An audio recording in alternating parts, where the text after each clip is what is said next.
This is the Louie T Network.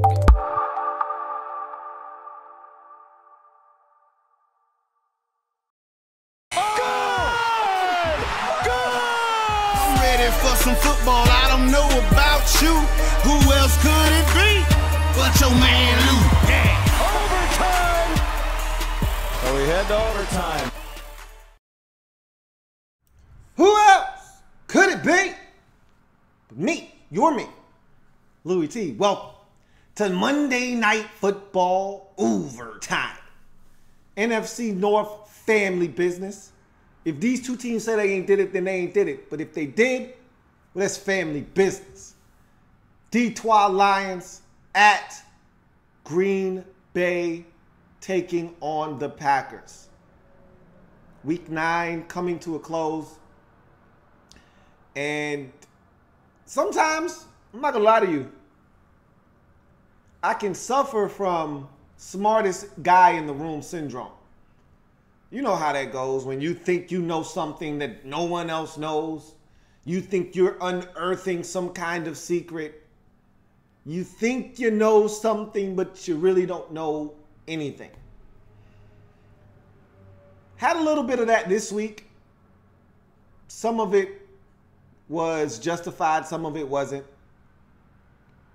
I legitimately wanted to change my picks on 2 games, and the only reason I didn't is because I didn't have any means of which to do so. There was no outlet that I could do. I didn't feel like doing an entire video to alert everyone that, hey, I wanted to change 2 of my picks. This wasn't one of those games, though. This wasn't one of the 2 games that I wanted to change my pick on. I was confident that after a bye week, and I was talking to somebody earlier during one of my lockdown coverage programs, and they talked to me about a bye week. And I said, you know what? Bye weeks aren't what they used to be. Go check the stats on that. I could be wrong. It just seems like, you know how people say the devil is a lie? I feel like anybody that tells you, oh, that team's coming off a bye week, better watch out, 2 weeks to prepare, they're a lie. Don't listen to somebody that tells you, hey, that team's coming off a bye week, you better watch them. Don't listen to those people. Don't do it. They're a lie. Because I told myself, and I lied to myself, that 2 weeks to prepare for the Lions, for Mike McCarthy and his group, they were going to have Brett Hundley prepared. He was going to come out and look like an NFL quarterback tonight. He was going to run an offense that tailored to his strengths, read option, and, you know, a lot of things he did at UCLA, very successful at. They were going to run it tonight. And we saw one possession of a semblance of what looked like they made the adjustment. And then, after the first 15 scripted plays, you know, those infamous first 15 scripted plays, you know the ones I'm talking about. The ones that they used up on the entire first drive. Yeah, that one. He looked like John Legend. Just ordinary people. And I said, shit. They lied to my ass again. I knew from that point I was in trouble because I picked the Green Bay Packers to win, and they weren't going to win. Especially after I saw that Green Bay Packers defense that I thought early in the season was revamped, revised, and ready to go. That same Packers defense. And maybe if Aaron Rodgers was at the helm, maybe that defense would be better. You know, we could sit here and play the what-if game. But at some point, you got to get a stop.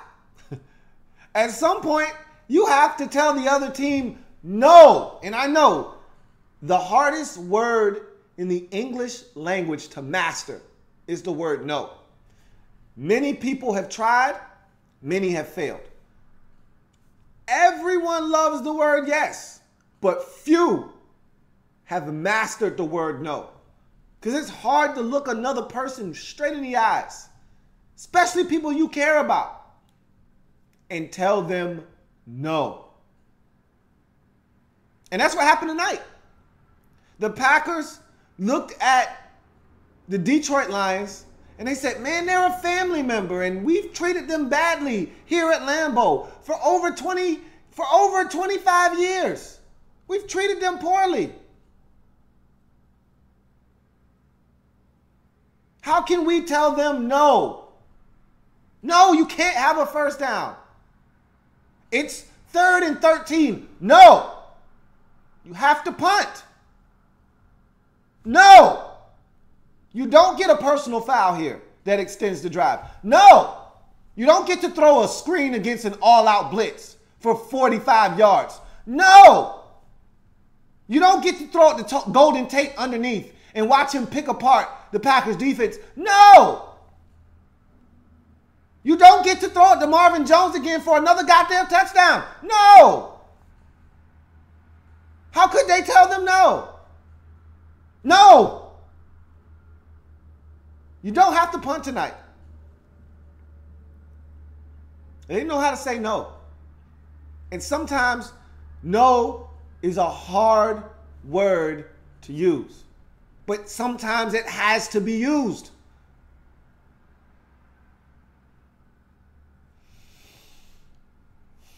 Packers didn't know how to say the word no tonight.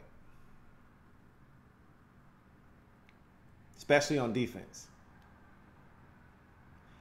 Brett Hundley, no. You can't take a sack right there. Hey, Brett, no. Don't roll out of the pocket. Hey, no. Don't check it down to a running back who's 7 yards behind the line of scrimmage. No. Don't do that. Hell, no. Stop checking the ball down. Period. How about you throw it past the line of scrimmage? That's what you are supposed to do when you throw the football. But Mike McCarthy and his group said, let the young fella play. No, Mike, no. Turn him loose. No. What happened to read option? What happened to that? What happened to making him more comfortable? I saw one read option play on the first drive.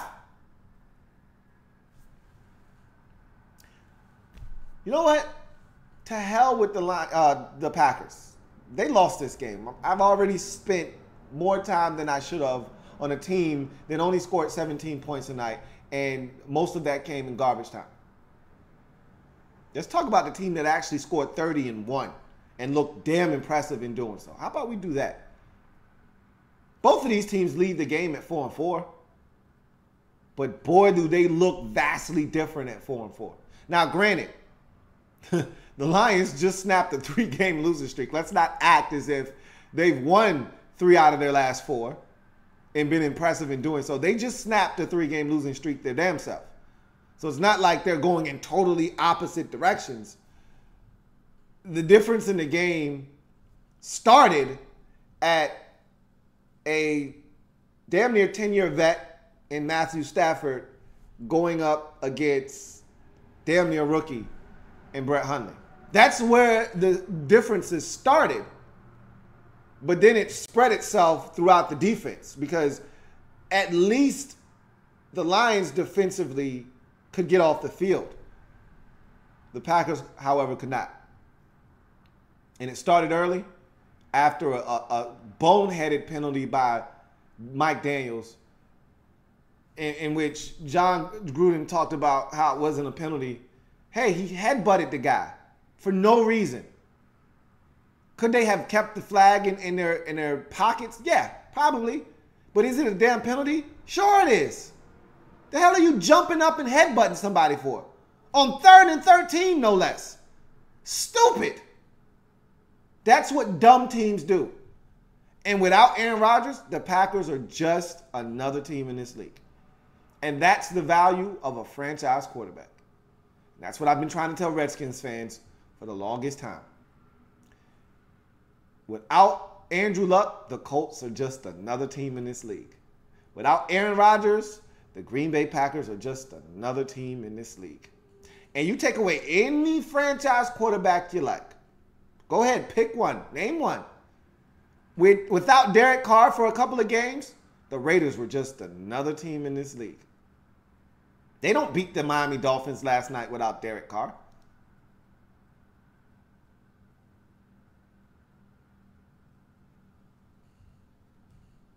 Matthew Stafford was sharp tonight. My God, he was good tonight. Those passes he threw to Marvin Jones, every single pass he threw to Marvin Jones tonight, stupid. Stupid. Some of those passes to Golden Tate, ridiculous. Absurdity. Stop your nonsense. How about you go have yourself a night, Matthew Stafford? Why don't you? He was outstanding tonight. They ran the football pretty well, too. Big shout out to Jim Bob Cooter, man. JBC, hell of a ball game, man. You called a hell of a game tonight because you kept the Packers off balance. Oh, you want to come with an all-out blitz? Boop! Screen on your head. Screen on your head. Try it again if you want to. I mean, he was one step. Oh, you want to come with a double A-gap blitz on the goal line? Oop! Toss on the outside, touchdown. We're going to walk in. He was one step ahead of Dom Capers the entire night. It's almost if he had a radio in to Dom Capers. Oh, you coming with a double A-gap blitz on the goal line? Here comes the toss. Good luck with that one, Chief. Oh, you coming with an all-out blitz on 3rd and 13? Boop, scheme. Screen. Take that. Stick that one in your tailpipe. 45 yards. Oh, we get one-on-one? Hey, Marvin, go ahead and baptize Devin House, man. Hell is wrong with them. Oh, I get cover 2. Man-to-man across the board on 3rd and 4. Golden, go ahead and run this quick speed out. Nice. They were killing them all night. It's like every move they made, they had a counter before the Packers made the move. Packers were playing checkers. Lions all night playing chess. Catch up. You're losing. Even when they tried to make it a game, the Lions said, hey, stop. We got your number tonight. You can quit while you're ahead. Wait, you're losing. Never mind. It was fun to watch. I'm not going to lie to you. The Lions, this was the team that started the season 3-0. This team that we saw tonight, that was the team that started the season 3-0. Not the team the last 3 weeks that found it tough to score and equally as tough to stop other teams from scoring. This was the Lions team that we saw at 3-0 that said, wow, this team has a chance to do something big this year. And I thought John Gruden said it best when he said, the Lions have the best quarterback left in the division. What does that mean? Well, what it should mean is that you should be able to dominate the rest of the division with no Aaron Rodgers in the lineup. That means you should sweep the Packers. That means you've already beat the Vikings once in Minnesota. You should beat them again at home. And that means you should sweep the Chicago Bears. That means you should go 6-0 in the division. That's what having a franchise quarterback with no one else in the division, currently having one, should mean for you. And yeah, Teddy Bridgewater may be on his way. I don't know what that means because we don't know what Teddy Bridgewater is going to show up. But even if he shows up, Matthew Stafford is still head and shoulders above the rest of the quarterbacks in the division. At 4-4, there are a lot of 4-4 teams, 5-3 teams in the NFC. The Detroit Lions are right in the thick of things. They are right there. And I was talking about this earlier. The NFC is way tougher than the AFC this year. It's not even close. In past years, the NFC was the second-tier conference. And the AFC was the alpha male. It was the alpha dog. This year, the AFC is the second-tier conference. And the NFC is way head and shoulders way above the AFC. There are about 3, maybe 4 teams in the AFC, and then it's just everybody else. In the NFC, there's at least 4 or 5 6-win teams, an 8-1 team, and a bunch of 5 and 4-win teams that are hungry trying to get in. And there's only 6 spots. Somebody, I truly believe this. Somebody's going to win 10 games this year and not get in. It is realistic in the NFC this year that somebody could get hot, win 10 games, and still not get in. Or somebody could just have a good season. Like, for instance, Carolina, they're 5-3 right now. They're 6-3 right now. They could win 10 games and still conceivably not get in. If their 6 losses are to the wrong teams, they could not get in the playoffs.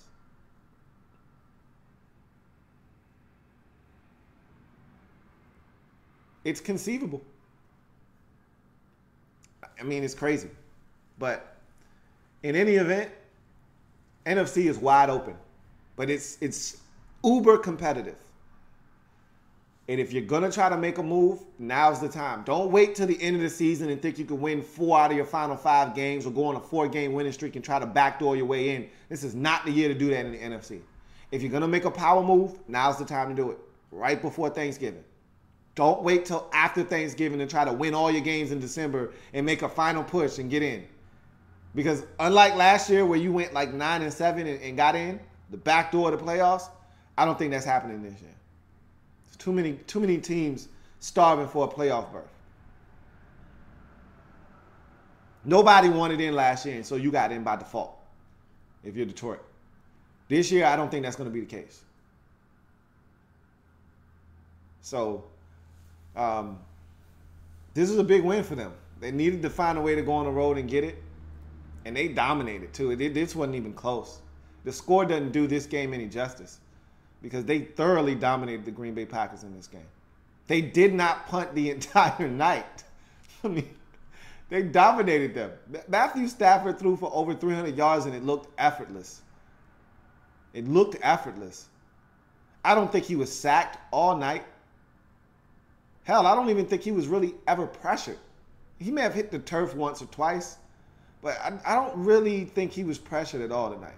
And like I said, JBC was one step ahead of Don Capers the entire night. It was just like they had the entire and you heard John Gruden talking about all of the clips they had, all of the seasons of film versus Don Capers that they had. They had a book on them. It seemed like it.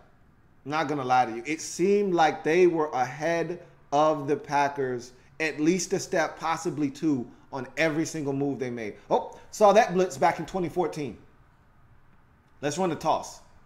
Oh, saw that coverage last year, week 17, when they beat us in Detroit. Okay, let's go up top to Marvin Jones right now. One-on-one coverage on the outside. Oh, saw that all-out blitz back in 2015 in Lambeau. Let's go with the screen. What the hell, man? I mean, it was incredible what I watched tonight. They systematically took apart the Packers defense. Systematically took them apart.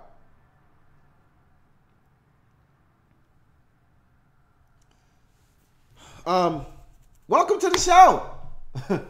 I'm your man, Louie T. Thank you for joining me here on the program. If this is your first time watching, welcome. And subscribe to the Louie T Network for more great content in 2017 and beyond. We changed the game over here. I want you to help us do that by simply hitting the subscribe button and becoming a member of the Louie T Network. If you're also a first-timer or unfamiliar with the way that the live stream works, you want your comment read. If it's pertinent, use the hashtag LouieTLive to have your comment read on the air when we get to the comment section of the video.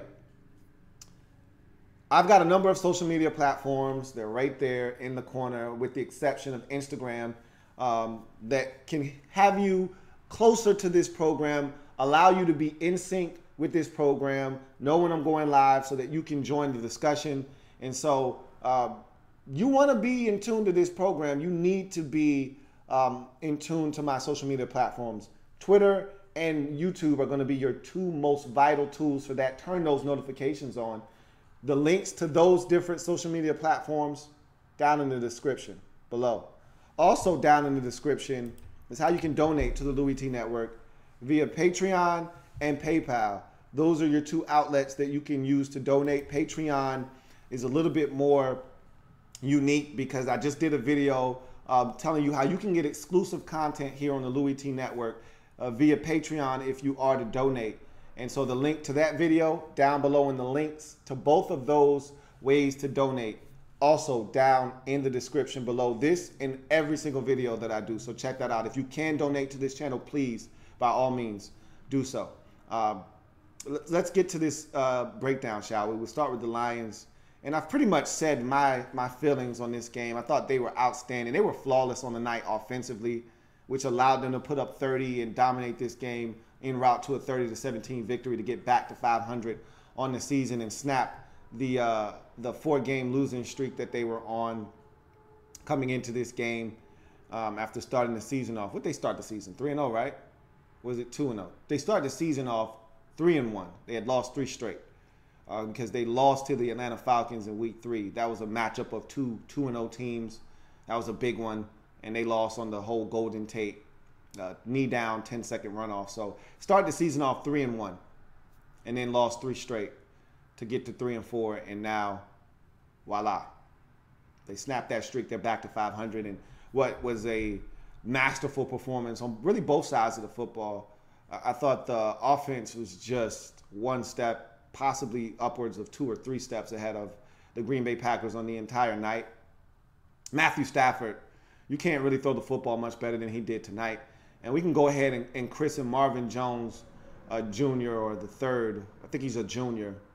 Go ahead and christen him the Packers killer. He's the Packers slayer, especially in Lambeau, because he's killing those boys every time he goes there, putting up just monstrous numbers. Did it again tonight. Some really good catches. He makes some outstanding catches. And I remember when he first left Cincinnati, I didn't know if he had what it took to be a legit #1 wide receiver. He's hushed any doubts that anybody's had about his ability to make big plays. He's such an athlete. I don't think he gets enough credit for how athletic he is, his ability to high point the football, his ability to make tough contested catches with guys draped all over him and still get his feet down in bounds. He's been extraordinary for the Lions. When he's on, he's on. And he was on in this particular game. They ran the football effectively. Theo Riddick with a nice run. Abdullah with some nice runs, even though he did have 2 fumbles. And that was the end of the night for him. And that's always been a problem for AA. It's fumbling the football. He had a huge fumbling problem at Nebraska coming into the league. That was his biggest bugaboo, is he will put the football on the carpet. Then the injuries became more of an issue than his fumbling when he got to the NFL. Now that he's healthy, here comes the fumbling issue again. So that's something to keep an eye on. But I thought he was good tonight as well, despite the fumbles. So they had it going. Even Eric Ebron was getting off, and they're slowly phasing him out of the lineup. And so he was good tonight too. I mean, everybody had it going. Tate had it going. Jones had it going. Ebron had it going. The running backs out of the backfield had it going. The offensive line was outstanding. And Stafford took full advantage of every opportunity that he was given. And he shredded this Packers defense tonight. They were outstanding. Defensively, they were good. They weren't great. They were really good against Brett Hundley and crew. And really, for much of the night, they didn't give up anything until the 4th quarter when they went no huddle, hurry up. And they basically said, hey, let's just not give up anything cheap or deep, which they had no business being afraid of, because when did the Packers really go deep all night long? Everything was pretty much dink and dunk short underneath. Everything was either an out or an in cut over the middle of the field, or a check down to the back, or a screen out of the backfield. So they were pretty predictable on offense, and the Lions took advantage. And when they tried to run the football, the Lions weren't having any of it. And I thought they did a really good job of keeping everything in front of them. They changed up the looks to confuse Brett Hundley. The only time he was able to complete passes is when they played man-to-man coverage, and he could decipher, okay, it's man. I'm going to go to one of these outs or something quick over the middle. But when they switched up their coverages, when they played zone, he was confused. He didn't know what to do, and he didn't want to make a mistake, and so he would pull it down, and his first inclination was to run. All right, let's get out of the pocket. Let's kind of make things a little muddled up. Maybe they suck up to me because I'm threatening them to run, and then somebody come open like he did early in the game to the fullback. That didn't happen many times. They did a really good job of staying disciplined. And they did a really good job of staying in rush lane. Rush lane integrity is always key against a mobile quarterback.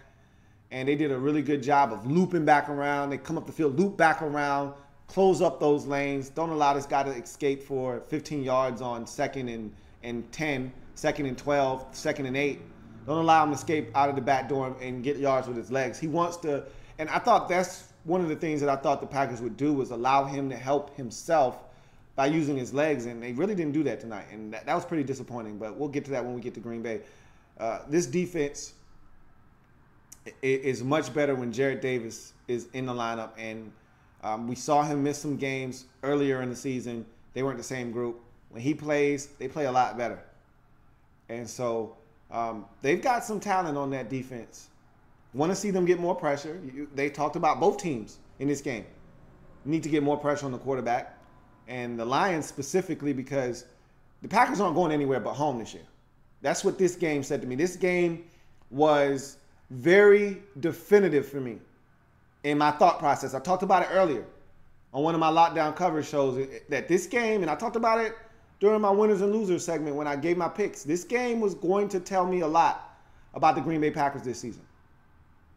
Because I was convinced that they didn't need to go out and make a move to go get a quarterback. They were fine. They had guys in-house that they spent time grooming for exact moments like this, and they were going to be fine, and Mike McCarthy was going to coach them up. I had no idea. They showed the records. I'm always fascinated by things that I don't know. I love learning things.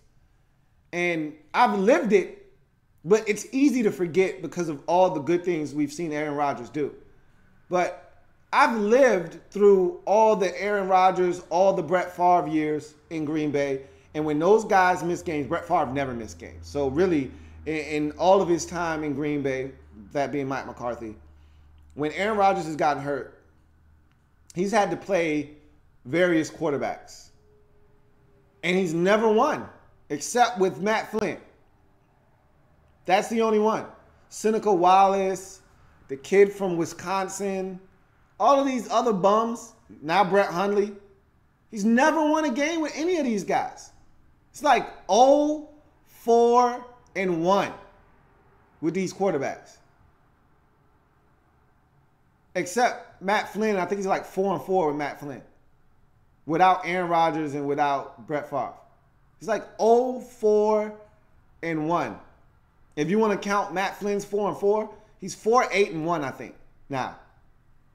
Without Aaron Rodgers and Brett Favre. We can just pretty much say without Aaron Rodgers. He doesn't win with these guys. So here I am giving him all of this credit. He's going to figure out a way to get Brett Hundley up to speed. No, the hell he's not. He's not. They're not going to be good. They're not going to be around. Put it this way. We've seen the last of Aaron Rodgers this year. Mark my words. Because they're not going to even be remotely close to the playoffs when he's healthy enough in December to play. They're going to be either 4-8 or 5-9 by the time he's ready. 4-9, 5-8, or 4-10, depending on when that time frame is. 5-9, somewhere around there. They're not going to be any good by the time he's ready to come back. Because this offense is going to be putrid. And their defense can't stop anybody. If you're any good on offense, you can move the football on this Green Bay Packers defense. That was a clinic the Lions put on tonight. And again, it's family business. They know the Packers like the back of their hands. So maybe a team on the outside doesn't know the Packers defensively as well, doesn't know Dom Capers and his tendencies as well. But even still, you got to score points. They couldn't score against New Orleans in his first start. They couldn't score this week against Detroit. I don't think that's going to change. They had 2 weeks to prepare for this game. And they looked the exact same way that they did against New Orleans. I didn't see anything different. I saw a guy that wanted to run at the first sign of trouble. I saw a guy that panicked under duress, took sacks that he didn't need to take. I saw an offense that was remedial with a lot of underneath throws and screens and things to get the football out of his hands quickly, as if they're afraid to turn him loose and let him throw the football down the field because they think he's going to make a mistake. I saw the exact same offense that I saw 3 weeks ago against New Orleans in his first start. Nothing different. So I'm convinced that the Green Bay Packers, they're done-ski for this season. And you learn these things by watching these games. They're done. And I've basically said everything that I need to say. Defensively, I'm disappointed in the Packers. I don't need to really say anything about the offense because the offense is what it is with Brett Hundley at quarterback. But I was disappointed in the defense. Clay Matthews doesn't get any pressure anymore. Nick Perry, you just gave him a contract. Where is he? Paging Nick Perry. You had a stretch there for about 6 or 7 plays with a guy we've never heard of at left tackle. Put your ass to sleep. They rolled out away from him, and when Stafford had to drop straight back, I still didn't hear anybody's name called. Last time I checked, Mahalik, is he a stud or something? Did I miss something? Why aren't you killing him? He left the game and there still was no drop-off. Where's the pressure?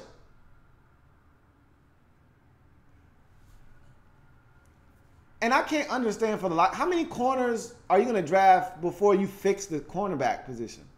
Like, why is this still a problem? Didn't you draft like 87 corners in the last 3 years combined? Like, why is this still why is Devon House starting for you? Why? What happened to all the guys you drafted? I see Kevin King on the field. Where's everybody else? You spent a ton of draft picks on corners. Where the hell is everybody at? Are they not good? Are they not healthy? What's going on? Why is this still a problem? Why can't you cover anybody? Why the hell is Golden Tate running one-on-one with Blake Martinez across the field on a drag route on 2nd and 14? What the hell is that about? What the hell are you doing on defense? Why is everybody open? Why is there nobody near Eric Ebron? Why is Golden Tate catching an underneath route and running free for 21 yards? What the hell is going on out there? Yeah, Vince, why don't you ask them, Vince? The hell is going on out there? I don't know, Vince. I don't know. Lions get the win 30-17 over the Green Bay Packers. Both teams lead the game at 4-4, but they couldn't be two different 4-4s leaving this game any more different at 4-4. One's got their starting quarterback and may have righted the ship. The other team looks lost without their starting quarterback, and it doesn't look like it's going to get better anytime soon. Let's get to some comments.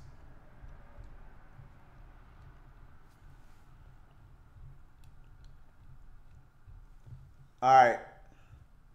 Cloud says, game was boring, man. Packers miss Rodgers bad. That's an understatement. Robin Sanders says, if playoffs started now, would Redskins be in? No, they would not. We got a lot of work to do. John Perez says, what do you think of Darius Slay Jr. in the Lions secondary? I think that they've got some talent. You can attack that other corner. You can attack the other corners in that secondary. But Darius Slay and Glover Quinn are legit. They're legit back there. And the entire secondary is athletic and aggressive. But you can attack the other guys. If I'm playing the Detroit Lions, I pick my spots against Slay, but I'm going at every other corner in the secondary. They're switching off in the nickel. Every now and again, you'll get the ex-Raiders corner or you'll get the ex-Texas product in the nickel. I'm going after those guys every chance I get. And I'm going after the second corner every chance I get. And then I'll pick my spots against Slay. But the secondary is solid. Brandon Sullivan says, I wanted to change to the Cardinals and Colts. Didn't, and that cost me double-digit wins. I feel you, man. I felt a lot of the same teams as you. Next week, we got it. Yeah, I wanted to change 2 games in particular. Once I found out Ezekiel Elliott, I made the selection thinking Elliott was going to be suspended. And then they did the emergency appeal, and they won, which I didn't think was going to happen this time because I had gotten something from ESPN saying the emergency appeal of Ezekiel Elliott most likely won't work this time. So I'm like, okay. No, Elliott means they're going to have to rely on Dak heavily. I don't see them beating the Chiefs that way. Well, his ass played. They tricked me again. And I wanted to switch to, as soon as I found out he was playing, Chiefs not going to win that game. Not in Big D. And I wanted to switch to the Indianapolis Colts. On Saturday, I said I want to make both of those changes. And I just was too lazy to make a video to let everybody know. So I had to pay for that. John Perez says, I think the Packers will miss the playoffs. There's no if. He's not coming back anytime soon, and they're not going to make the playoffs. So, Cloud says, no, that defense is trash, man. They need a pass rusher. They should have taken T.J. Watt. John Perez says, I think the Lions will get second place in the division. Not sure if they can beat the Vikings, though, considering how good they are, especially on defense. I don't think the Vikings are running away with the division. If the Lions truly want to be competitive, they have a shot, because they've already beaten the Vikings once, and that was in Minnesota, so they've got the Vikings coming to their place. So if they can sweep the Vikings can lose some games. The Vikings' schedule is about to get a lot tougher down the stretch. Doesn't get any easier for them. They've played a lot of the softer part of their schedule already, the teams that they could beat up on and feast on already. So those games are pretty much done for them. Now, the tougher part of their schedule is on the way. So we're going to see. I think I won't count the Lions out in that division. I won't do that. Travis B says, Mike McCarthy and the Pack are and have been overrated for a while now. The mediocrity has just been hidden behind the talent of Rodgers. I think you're right. I think there is some validity and truth to that. And that's what a franchise, once in a generation, once in a lifetime quarterback can do, is he can mask a lot of the deficiencies of an organization that otherwise has been mediocre. For some time now, the defense hasn't been good. They haven't had any type of running game from which to speak of. For the last 10 years, Aaron Rodgers has basically been doing it by himself in Green Bay with some talented receivers. I don't want to discount the fact that they've had some talented pass catchers in Green Bay. But sans for Jeremichael Finley, they haven't been able to find him a really good pass-catching tight end. Jared Cook Jr. was a semblance of that last year, but he was oft injured and dropped the football at times. They haven't given him an adequate run game, and there hasn't been much defense in Green Bay throughout his career. You're absolutely right. And Mike McCarthy, for all the credit that we give him, the credit needs to go to Aaron Rodgers, really, because he makes off-schedule plays. He makes Mike McCarthy's offense look magnificent when it's really just the brilliance of Aaron Rodgers. I think that is one of the truest statements that I've ever heard. John Perez says, is Mike McCarthy's job in jeopardy, or will they keep him another year? And why is Green Bay terrible in the free agent market? Well, to answer your first question, no, he's not going anywhere. He's fine. And second of all, why is Green Bay terrible in free agency? They don't spend a lot of money in free agency. That's not the way they run their organization. They much prefer to spend money on their own. They'll pick out one or two free agents every 2 or 3 years that they deem, guys that can really help, like a Charles Woodson. They started with Reggie White. They were the first big team to go out and really show that free agency can help you win a Super Bowl when they went out and got Reggie White. That was the first real big free agency move that we saw. I take that back. Deion Sanders switching teams early 90s, Cowboys, 49ers. Wherever he went, that's the team that won the Super Bowl, it seemed like, in the NFC. But Reggie White, Charles Woodson, Julius Peppers, those have been huge free agent acquisitions that they've made over the years. But for the most part, they spend money on their own. They don't really like going out and acquiring free agents. That's not the way they choose to build their team. They like to build from within with the draft and sign their own. And that's how you do it. That's how the good organizations do it. Homegrown product. But they got to draft better in order for that theory to work. Cloud says, I think the GM for the Packers needs to go. He never brings in defensive free agents to help that defense. And A-Rod is playing. He can only take them so far. No. no one's ever going to kill Ted Thompson. Ted does a quality job. The problem is they don't, to me, do a good enough job of diversifying the picks. They go heavy at specific positions. Like, they don't spread the wealth around. To me, this is just my personal opinion. Every year you can count on the Packers drafting 1 or 2 receivers. Why? I don't know, when they already have 18 on the roster. This year they knew they needed running backs. So what did they do? They drafted 3 of them. Not 1, not 2, 3 running backs. Why? That's overkill. Like, you need help in other areas. Don't overdo it at one position. I think they drafted 3. I may be wrong there, but I think they drafted 3 running backs. I know they drafted 2 for sure. Then one year it seemed like they drafted like 8 D-backs. And I can't find any of these guys anywhere. Where are they? You know?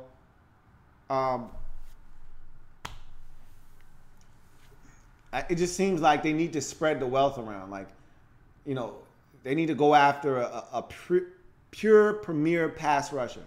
They're not easy to get at the back end of the draft. When you're a good football team, that's the gift and the curse of being a good team, is that you get to pick whatever's left in the first round. So if you're looking for an elite pass rusher, he's probably not going to be there. But they had a chance to get T.J. Watt. I mean, they had chances. I'm not going to sit here and make excuses for them. You know, they decided to do what they wanted to do. They wanted to trade out of the first round and then take Kevin King. Okay, that's your prerogative. You have the right to trade out of the first round. But when you don't have first-round talent on your defense, then who's to blame for that? That's all. So, Ricky L says, just wondering, did you ever get your car fixed? No, she's dead. She died. There's a memorial service for her on Friday. She was so good to me. She really was. I wasn't good enough to her. I really wasn't. And I've got to figure out what the hell I'm going to do, because I don't want a car note, but I got to do something. Still got to get to work every day. So I'm going to have to figure something out. But she was much better than me than I deserved. I didn't do the things that I was supposed to do to keep her running, and we had a great relationship. She turned 10 in October, and I was glad to see her make it to her 10th birthday, but she deserved better, to be honest. Reese says, can you blame the Green Bay Packers for struggling? They're minus the greatest pure passer in NFL history. No, I don't blame them for struggling. I just expected a better product to be put on the field. That's all. What I saw tonight looked like a team that was unprepared to go out and win a game. They didn't look like they had a bye week and 2 weeks to prepare.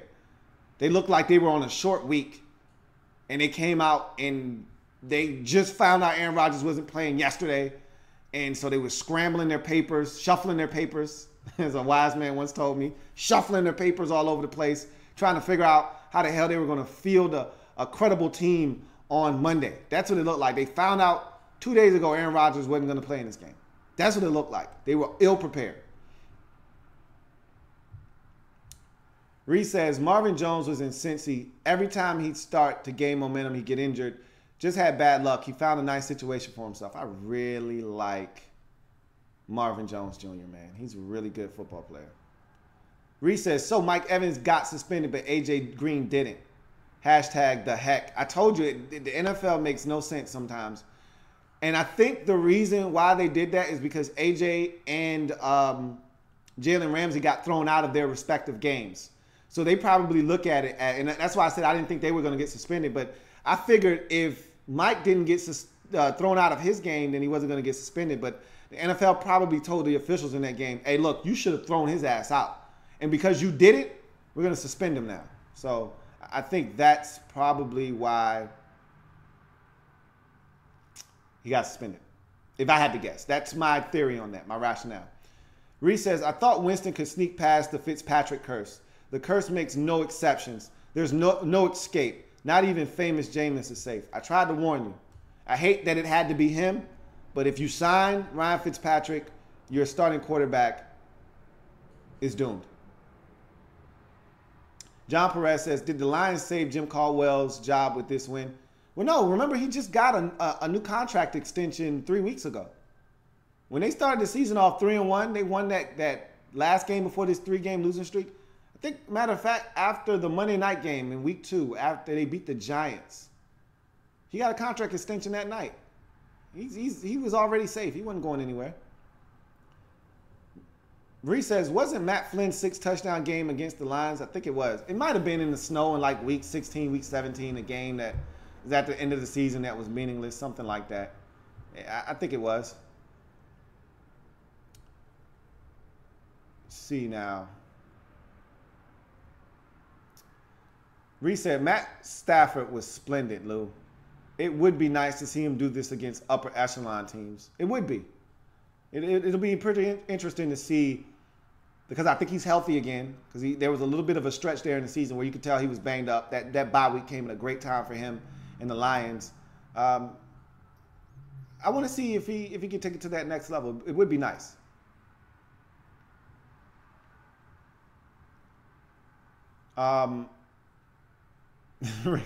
Ricky L says, 80, really, bro? 87 corners? I'm literally dead. I swear they were drafting corners left and right, man. They drafted one, seemed like out of Miami, a Miami of Ohio dude that I thought was going to be really good. I can't think of his name, but he was an ex-basketball player, and he was Rollins was his name. Just felt like they drafted a million corners, and they don't have anything to really show for it right now. I feel like I could be wrong, but it just feels that way. Reese says, I love watching Golden Tate, Lou. I call him Lionheart. Man plays with no conscience, will do anything for his team to win. Yeah. He's a tough guy. I like Golden Tate. You know he's a Golden Domer, so you know I got mad love for Golden Tate. When he feels like playing, because there was a stretch there where he was in his feelings, he was in his pocket when they went out and got Marvin Jones and told him he was the new number one. Golden Tate was in his feelings for a minute. And he was pouting, and he wasn't playing the brand of football that we know him to play. But, he's since gotten over it, and he's back to doing he's back to doing Golden Tate type things. Brandon Sullivan says, yeah, same here. Garcon didn't play. Once I saw that, I thought I had no chance for the 40. I had no idea until I actually watched the game today that he didn't play. Like, no clue that he didn't play in that game. And then I watched the game, and I said, God, the 49ers are the 49ers for a reason. Man, they did everything in their power to lose that game. Lionheart 810 says, can you do a video about the Lions offensive line and see why they can't run the ball? Play calling, or is it the players? For me, with the Lions and running the football, it's a mindset is what it is. You have to play to the strength of your offensive line. And when they get Taylor Decker back, they may be better at running the football. We'll see. But it's a mindset. When your guys are used to dropping back and throwing it 40 times a game for Matthew Stafford, that's what they become accustomed to. If you get them in the mindset of, hey, let's go downhill, let's maul guys in the run game. And also, keep this in mind. Because a lot of times us as fans don't understand that if you're going to run the football effectively in this league, you must have blocking tight ends. Do the Lions possess blocking tight ends? Because I can tell you firsthand as a Redskins fan, our offensive line doesn't block that poorly in the run game. They don't. Our tight ends can't block for shit. And because they don't block well, a lot of our run game goes down the toilet. So that's also something to keep in mind. And maybe it's partly scheme too, because I saw a nice zone run blocking scheme play.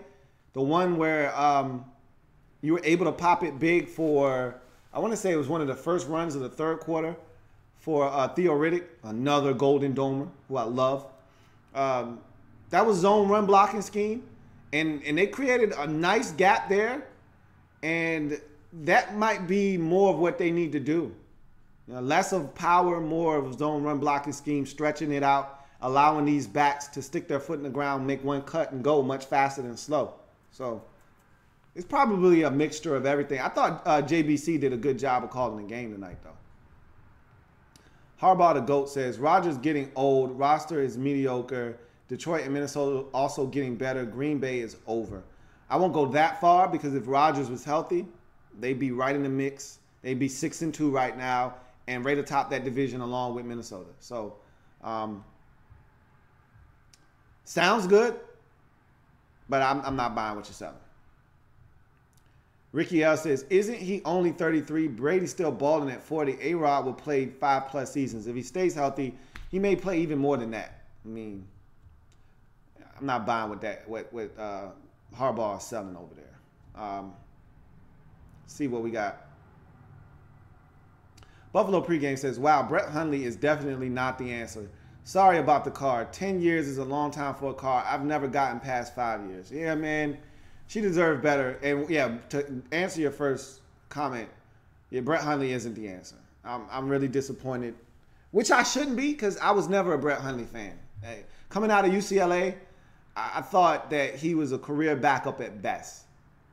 And he's proving my point right now. So why I thought he was just going to come in and light it up, I think that had more to do with my confidence, which I don't know why the hell I even have this, and Mike McCarthy's ability to get him to play than to actually say that he was any good. So partly that's my fault for going against my better judgment because I didn't trust Brett Hundley coming out of the draft, coming out of UCLA. Why is anything different now? Because you saw him in the preseason look good a couple of times? It's the preseason. Everybody looks good in the preseason. And about the car, yeah, she was good to me, man. She's really good to me, and I should have gotten more years out of her. I didn't do right by her, so yeah, it is what it is. Buffalo pregame says, I love the fact that Ryan Fitzpatrick always gets to start wherever he goes. It's just a unwritten rule. John Perez says, what's been going on with Detroit's Haloti Ngata? Hasn't been the same guy since he left Baltimore. Is it the injuries? Is he not producing on the field? Is his desire to play gone? It's mainly been the injuries. He's up there in age. He's contemplated retirement 3 or 4 times since going to Detroit. Thought he was actually really good for them last year at times. And I think it was that play plus the fact that they made the postseason that made him want to come back for one more year. But maybe he should have just said, I'm done. So his best football way behind him. And I think this is it for him anyway. Reese says, Mike Evans has a problem with his anger. I wonder if he should seek some assistance or if he's just young. It's a little bit of both, you know. He's a guy that could be a little bit of a hothead. We've seen that with a number of guys, you know, and some of that is just maturity too. You know, you get older, you become a little bit more mellow. Things roll off your back a lot easier. But, you know, losing doesn't help when you're a guy that already has a little bit of built-up frustration and anger. Losing doesn't help the situation. So, Vegeta's Dark Side says, Capers has got to go, if anything. Dom has been there for quite a bit, and I've heard Packers fans say for the longest that Dom has to go. And it might actually be time for Dom to go. It might actually be time for him to exit stage left. Vegeta's Dark Side says, Vikings coming for your Redskins. Hey, bring it on, man. I'm not going to talk any trash. I don't know what my team's capable of anymore because I surely didn't think we were capable of going to Seattle and winning. I don't know what the hell's going to happen. So we'll see what the hell happens, to be honest with you. Reese says, Lou, I think Green Bay signed Brian Hoyer. They'd be formidable. Maybe. But even a guy like Hoyer, who's a veteran, who's been around the block numerous times, that's been in a number of different offensive schemes, would need time to adjust to the verbiage, to the play calling, and to the players around him. Like, he wouldn't be able to come in overnight and step in there and be able to help right away. He'd still need 3 or 4 weeks himself to get acclimated, and by that time, the Packers would be 4-7. I can't see them winning any games with Brett Hundley at quarterback. John Perez says, what do you think is the difference between last year's Vikings team and this year's Vikings team? The offensive line. There's no doubt about that answer. Cut and dry, the offensive line. The offensive line was a sieve last year. Anytime you switch out every single offensive lineman you have for brand new guys, they had all 5 of their offensive linemen from a year ago gone. Get them out of here. 5 new guys in. That's when you know the offensive line was a problem. They can actually run the ball this year. They can protect the quarterback better this year. That offensive line in front, that same quarterback and run game that they had this year behind the offensive line last year, oh my goodness. Their quarterback would have been getting killed right now. Case Keenum would be getting a new asshole torn into his rectum right now. They would be 4-4 right now, not 6-2. With that same offensive line. Reese says, I miss Percy Harvin. Love the way he played. Played like his hair was on fire. He looked like he was shot out of a cannon whenever he touched the ball. Percival is from the 757, so I was also a Percival Harvin fan. Brandon Sullivan says, nice win for the Redskins. I said last week in your comments with another Hawks fan that we would only score 17 against you guys. Pathetic. This loss could equal Rams win the division, I think. I still think the Seahawks are going to win that division because they still can sweep the Rams. But you can't afford another one of those if you're the Seahawks. Can't afford another stinker like that. Vegeta's Dark Side says, I feel bad for you that Clemmings is playing for the Skins. Don't remind me about that. I watched old man Dwight Freeney come off of his rocker. They signed him like 2 weeks ago. Come off of his rocker and get like 2 sacks on TJ Clemmings. It was a travesty. Man, it sucks. He's got to play. But when you don't have anything else, what can you do? It's going to do it for your man Louie T here on Monday Night Football Overtime. Lions get it done in dominant fashion, really. 30-17 over the Green Bay Packers. Packers just never had what it took offensively to be in this game. And defensively, damn, can you get a stop? They never forced the Lions to punt. Had a chance, and really the first possession of the game set the tone. You had the Lions in a 3rd and 14 situation, incomplete pass, and Mike Daniels decides it's a good idea to headbutt the offensive lineman that was blocking him on the play, and then has the nerve to get upset when they throw a flag for unnecessary roughness. What are you doing? Get your ass off the field. Stupid. From that point on, when they were supposed to force a punt, they never did. The remainder of the game, Lions dominate 30-17. Get back to 500 on the season at 4-4. Meanwhile, Packers drop to 4-4 in the season. And with the way that they're set up, with the way Brett Hundley's playing, with the way this defense is not playing, they're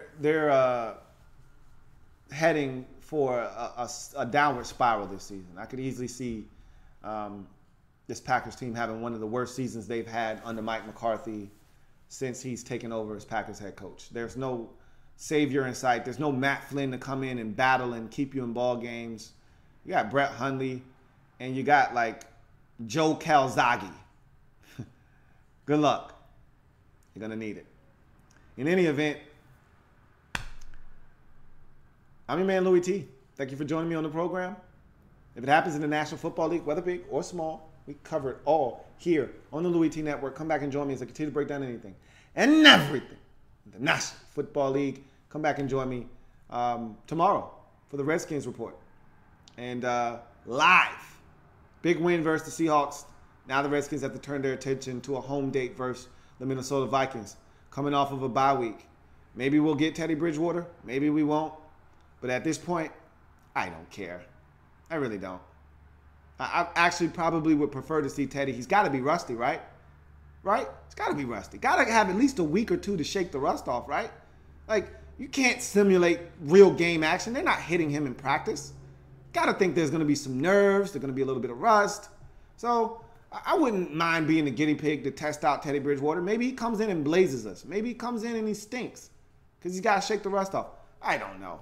And honestly, I don't care. Because at this time last week, I pronounced the Redskins season dead. So anything I get now is bonus coverage from my boys. With all the injuries that we have, It's bonus time for us. This is all house money, man. I'm enjoying the ride now. That's all I'm doing. And last week's game versus Seattle was fun. This game's going to be fun. Whether we win, no, I want to win. What am I saying? Shut up. I've talked too much. You guys have a great night, and I'll see you next time. Thanks for joining me again. Have a good one.